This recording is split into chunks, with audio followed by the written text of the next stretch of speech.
Assalamualaikum warahmatullahi wabarakatuh. Perkenalkan nama saya Muhammad Wildan Firdaus dari kelas 12 IPA 4. Dan saya akan mempresentasikan dan menjelaskan mengenai pertumbuhan kecambah dalam waktu 10 hari. Nah, yang pertama, alat bahan yang dibutuhkan adalah wadah plastik, kapas, air, dan kacang hijau.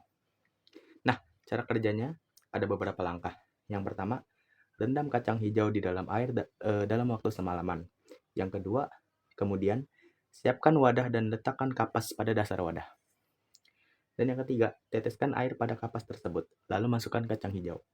Dan yang terakhir, letakkan di dua tempat, yang pertama di tempat terang dan yang kedua di tempat yang gelap sebagai perbandingan. Nah, pembahasannya pada hari pertama, setelah perendaman kacang hijau dengan air, belum ada perbedaan di antara wadah terang dan wadah yang gelap. Keduanya masih dalam bentuk kacang hijau, namun sudah ada benih yang tumbuh, namun masih kecil, hanya sekitar 0,5 cm.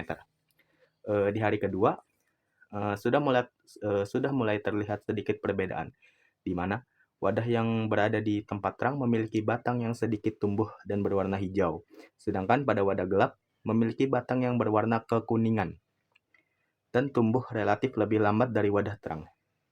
Juga, wadah terang sudah mulai tumbuh beberapa daun dengan tinggi batang mencapai 3 cm.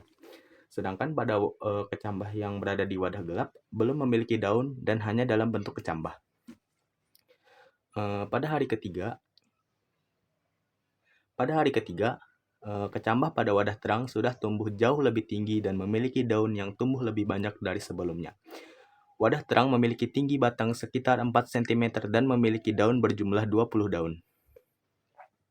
Sedangkan pada wadah gelap memiliki batang dan daun dengan warna kekuningan dan sedikit warna putih, dan tumbuh jauh lebih cepat dibandingkan wadah terang, dengan memiliki tinggi batang mencapai 4 cm dan daun yang belum tumbuh seutuhnya terbentuk.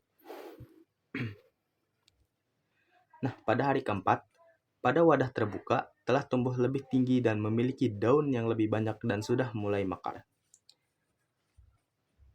Dengan tinggi batang mencapai 5 cm dan memiliki 21 jumlah daun, karena daun yang sebelumnya banyak yang berguguran dan mati. Sedangkan pada wadah gelap memiliki batang dan daun berwarna kekuningan, sama seperti sebelumnya. Namun, sudah tumbuh lebih besar dan lebih cepat daripada kecambah yang berada di wadah terang. Dengan tinggi batang mencapai 6 cm dan jumlah daun yang sedikit layu mencapai 18 daun. Nah, jadi kalau di wadah terang, wadah yang terkena sinar matahari itu memiliki batang dan daun yang berwarna hijau, namun tumbuhnya jauh lebih lambat. Namun pada wadah yang tertutup, pada kecambah wadah yang tertutup, memiliki tinggi yang lebih tinggi daripada kecambah pada wadah terbuka, namun memiliki warna batang dan daun yang berwarna kekuningan. Pada hari kelima, wadah terang juga sudah tumbuh menjadi lebih tinggi dengan tinggi batangnya mencapai 6 cm dan banyak daun yang tumbuh hingga 32 buah daun. Namun, daun yang layu dan mati juga memiliki jumlah yang tidak kalah banyak dari sebelumnya. Sama halnya dengan kecambah yang ada pada wadah terbuka, kecambah pada wadah tertutup juga tumbuh lebih tinggi dan ia tumbuh jauh lebih tinggi daripada wadah yang terang.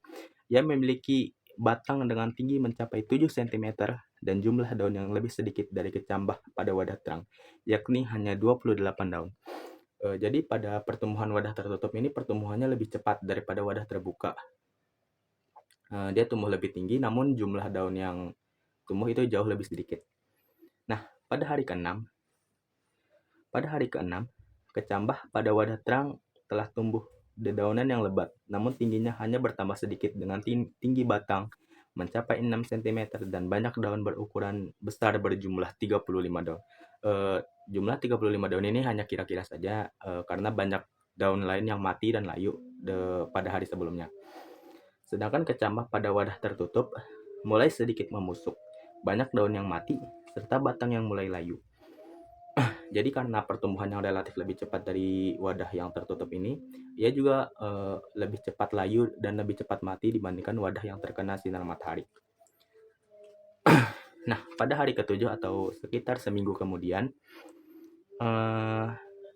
kecambah pada wadah yang terkena sinar matahari masih tetap hidup dan masih tetap tumbuh dengan tinggi mencapai 8 cm dan memiliki jumlah daun yang lebih sedikit daripada hari sebelumnya karena daun-daun yang sebelumnya banyak yang layu dan banyak yang mati. Sedangkan kecambah yang terdapat pada wadah tertutup itu hampir mati karena batang-batangnya sudah mulai layu dan daun-daun yang lain juga sudah tidak mulai tumbuh lagi dan sudah mulai layu. Nah, pada hari ke-8 sampai hari ke-10 itu sudah mulai tidak ada perubahan lagi karena kedua kecambah yang ada di wadah terbuka dan wadah tertutup kedua-duanya sudah mati.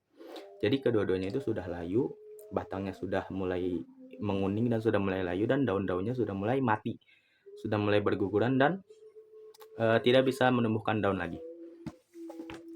Nah, kesimpulannya, kecambah pada wadah yang tertutup memiliki waktu pertumbuhan yang lebih lambat dibandingkan kecambah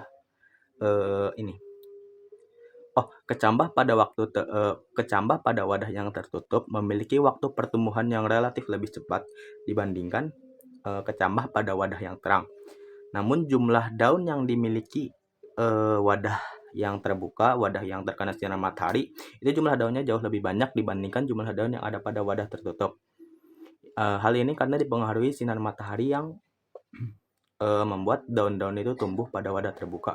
Namun pada wadah tertutup yang tidak terkena sinar matahari itu membuat daun-daunnya tumbuh lebih sedikit, namun memiliki tinggi yang jauh lebih tinggi dibandingkan dengan wadah yang terbuka.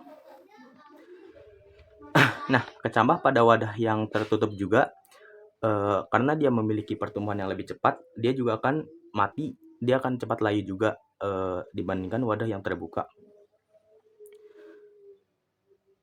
Karena wadah yang terbuka masih menyerap sinar matahari dan masih memungkinkan dirinya untuk bertahan hidup, walau hanya dalam waktu yang sebentar. Sekian pembahasan dari saya kurang lebihnya mohon maaf. Wassalamualaikum warahmatullahi wabarakatuh.